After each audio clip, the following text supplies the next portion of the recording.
Bismillahirrahmanirrahim. Al-Mahmud Allahu Jalla Jalalu wal musalla alaihi Muhammadu wa aluhu wal mad'u lahu al biladu wa rijalu. Asyhadu an la ilaha illallah wa asyhadu anna Muhammadar Rasulullah. Amma ba'du.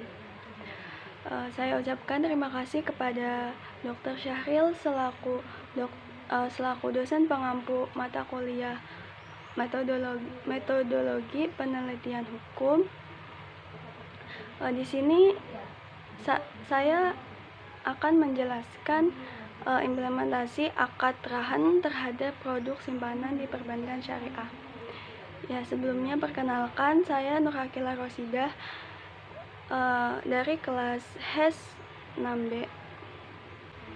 Baik, memasuki materi yang pertama ada pengertian gadai syariah atau arahan.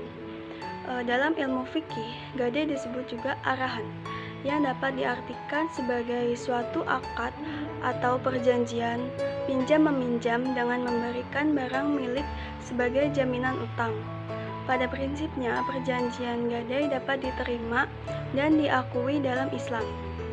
Penggadaian syariah merupakan lembaga yang berbasis ekonomi syariah yang mempunyai peran penting dalam membangun ekonomi masyarakat Indonesia agar kegiatan ekonomi di Indonesia berpegang pada syariat Islam.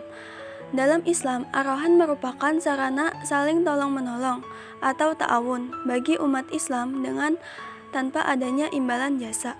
Sedang secara terminologi, arahan adalah menahan salah satu harta milik si peminjam sebagai jaminan atas pinjaman yang diterimanya, dan barang tersebut memiliki nilai ekonomis. Dengan demikian, pihak yang menahan memperoleh jaminan untuk dapat mengambil kembali seluruh atau sebagian piutangnya. Jadi, arahan adalah semacam jaminan utang atau lebih dikenal dengan istilah gadai.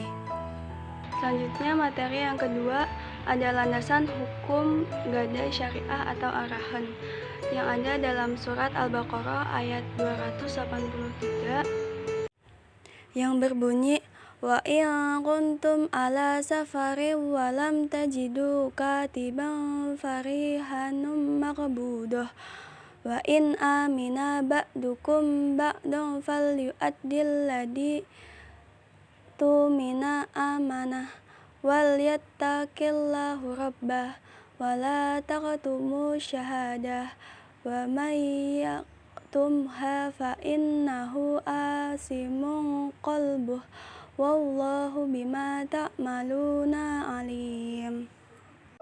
Yang artinya, jika kamu dalam perjalanan dan bermuamalah tidak secara langsung, sedang kamu tidak menemukan seorang penulis, maka hendaklah ada barang tanggungan yang dipegang oleh yang berpiutang. Akan tetapi jika sebagian kamu mempercayai sebagian yang lain, maka hendaklah yang dipercaya itu menunaikan amanatnya atau hutangnya, dan hendaklah ia bertakwa kepada Allah Tuhannya. Dan janganlah kamu para saksi menyembunyikan persaksian, dan barang siapa yang menyembunyikannya, maka sesungguhnya ia adalah orang yang berdosa hatinya. Dan Allah Maha mengetahui apa yang kamu kerjakan.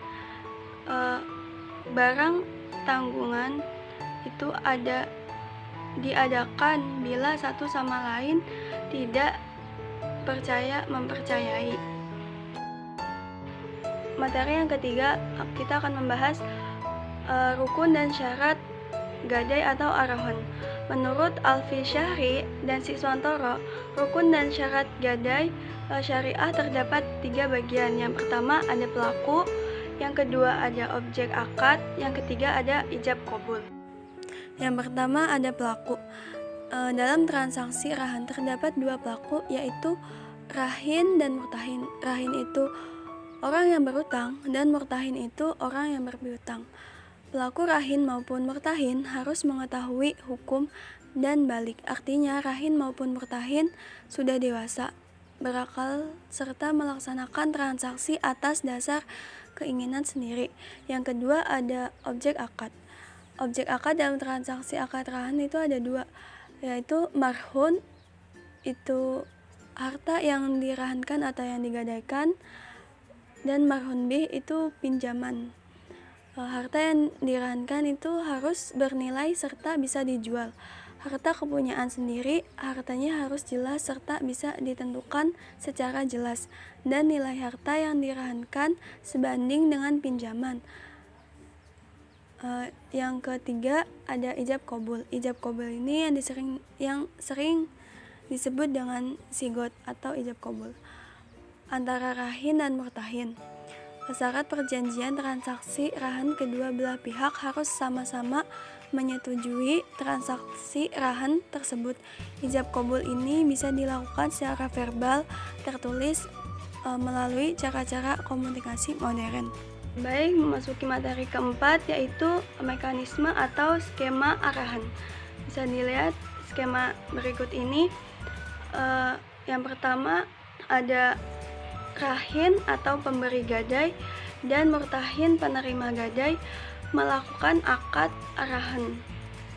Selanjutnya, rahin memberikan barang gadainya kepada murtahin, yaitu penerima barang gadai. Selanjutnya, yang ketiga, murtahin meminjamkan sejumlah barang pinjaman kepada rahin.